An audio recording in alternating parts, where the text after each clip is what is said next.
Diversity has always been the primary selling point of the Super Smash Bros. Franchise.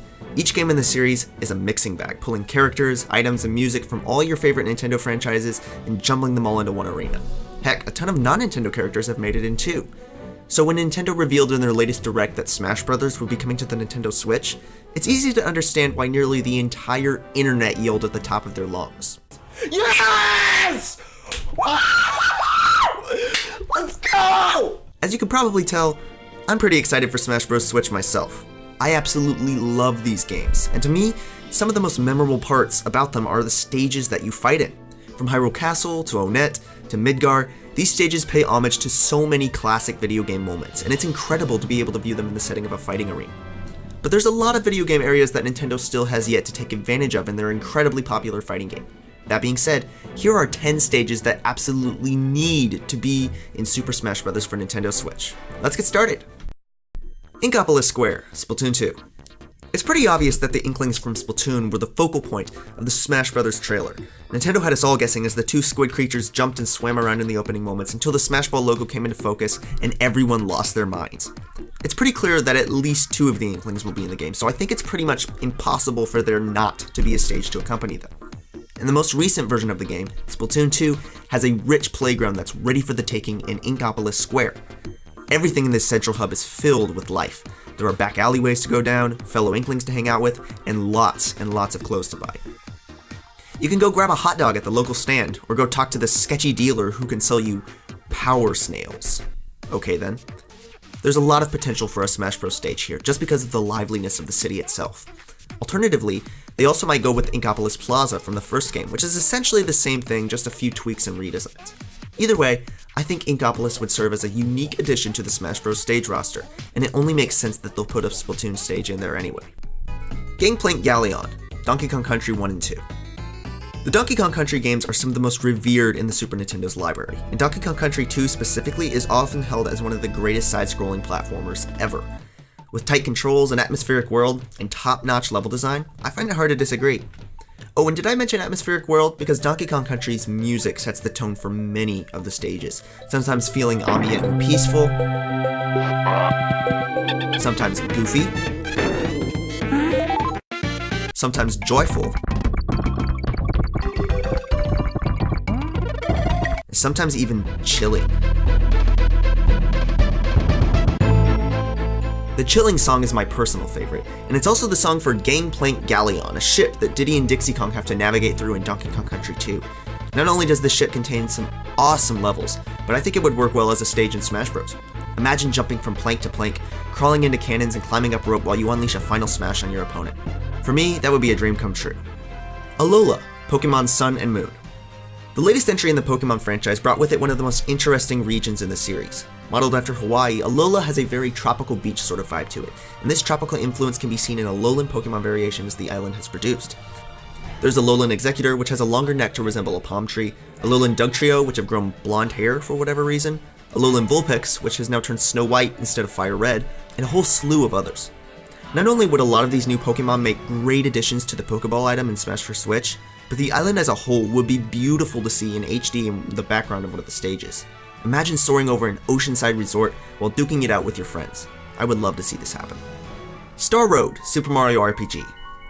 Mario RPG is often overlooked by Nintendo. It seems like they only want to treat it as a part of the past, every once in a while bringing the game to a newer console, but never making steps to create a sequel. And don't even get me started about Geno, who's pretty much the most criminally underused character in Nintendo's history. He's a fun and lovable wooden doll that everyone wants to see more of, yet has never made an appearance since his original game. Needless to say, Super Mario RPG needs a little more love, so inserting a stage based off the game into Smash Bros. Would only make too much sense. What part of Mario RPG specifically? Well, I would argue for Star Road. While you only visit this spot for a little while in the game, you walk away with a small sense of wonder at how ambient and heaven-like a place it is. It feels like you just walked onto a magical planet with starflowers and pixie dust scattered everywhere. And the music contributes to the atmosphere so much as well. No doubt, this would make a fantastic addition to the Smash Bros. Stage screen. New Donk City, Super Mario Odyssey. I mean, this one's a no-brainer, right? Super Mario Odyssey was one of the most critically acclaimed games of last year, and New Donk City is easily the most iconic kingdom in the game. The entire playground complements Mario's abilities so well. You can jump from building to building with incredible ease and grace, and scaling the top of the highest skyscraper takes absolutely no time at all. And the entire city is bustling with activity, from the taxis that swarm the streets, to the citizens that look a little too real for their own good, to all the shops and the rooftop cafes crowded with customers. There's so much to enjoy and discover in this city. And don't forget the nighttime scene where Mario turns into an 8-bit version of himself and runs through a massive fireworks celebration of Donkey Kong girders. This level is phenomenal, and it's obvious that Nintendo will definitely use it in the next Smash Bros. They not only need to, they will. Hyrule Castle, The Legend of Zelda Breath of the Wild. Breath of the Wild is one of the greatest video games ever made. I think we've all settled on that at this point. The game received perfect scores across the board when it hit the public last March, and it continues to amaze players more than a year later. Now, the Breath of the Wild version of Link, with the missing cap and blue champion's tunic, has been confirmed to be in Super Smash Bros., so it's pretty easy to surmise that a Breath of the Wild stage will accompany him. So, why Hyrule Castle, you may ask? I think that this is the most memorable and climactic segment of the game. The dark, foreboding atmosphere of the ruined castle is emphasized incredibly well by the unsettling soundtrack, and it culminates in the moment that you encounter Ganon. It's awesome, and it needs to be in Smash. Bob-omb Battlefield, Super Mario 64. Bringing a character as iconic as Mario into an entirely new dimension was no simple task. Nintendo was making a risky move. Not many developers had attempted to make polygonal 3D games yet, and if Nintendo didn't nail it just right, it would put a very, very bad mark on the franchise. Thankfully, as we all know, they did nail it with Mario 64.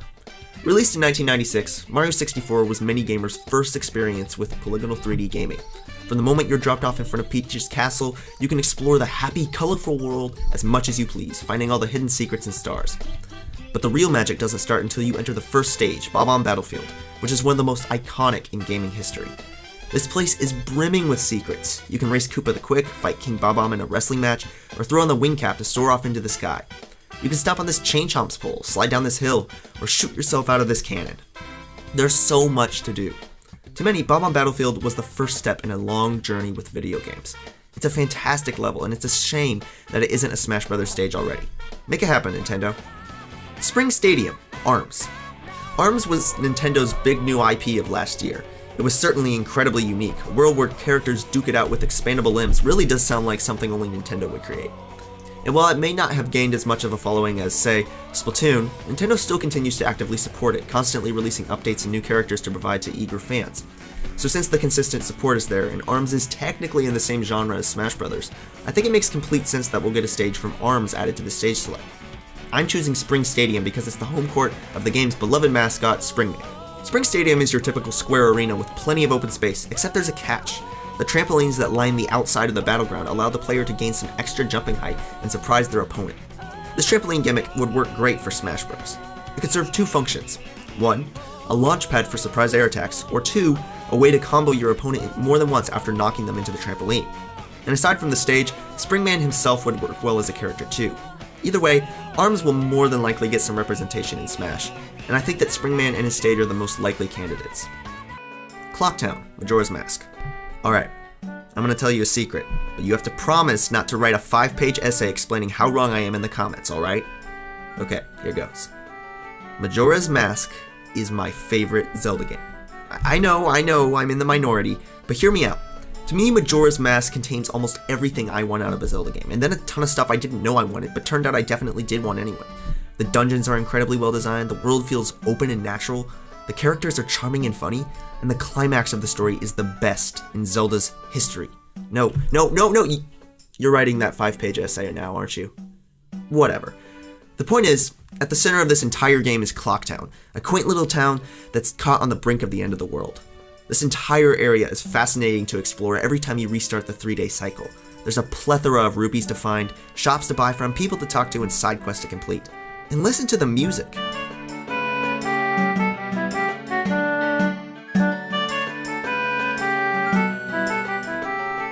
An amazing area from start to finish, and it's an injustice that it hasn't been in Smash Bros. Yet. Let's hope it makes the cut for the next one. Insanity Beach, Crash Bandicoot.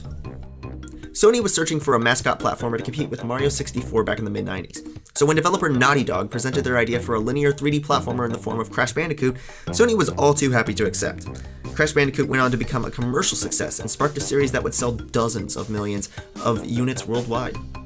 Insanity Beach is of course the first level of the first world of the first game, and I think it's the level that most players would recognize most easily. Now wait a minute, you may ask. How exactly can Crash Bandicoot be in Smash Bros. If he's always been on PlayStation? Because Crash Bandicoot is coming to Switch, that's why. Besides, even if he wasn't, I don't think that would be too huge of a problem. Cloud Strife made it into Smash Bros. 2 years ago, and his game, Final Fantasy VII, was always strictly on PlayStation as well. Nintendo is pretty flexible about that kind of stuff, so I think that they can make it work. Either way, Insanity Beach would work as a great stage in Super Smash Bros., and I can't wait to see it happen. Well, there you have it. That's 10 stages that absolutely need to be in Super Smash Bros. Guys, tell me, what do you think? Do you agree with all my picks here? Are there any that I'm missing out on? Do you completely disagree with all of my picks? Let me know down in the comments. I want to get a conversation going right now. And hey, if you're new to the channel, I'm Linkager64. I talk about everything Nintendo, Nintendo Switch, Smash Bros., all that awesome stuff. And if you're interested, make sure you subscribe, like, comment, all that stuff. Really helps support the channel. Anyways, guys, what are you still doing here?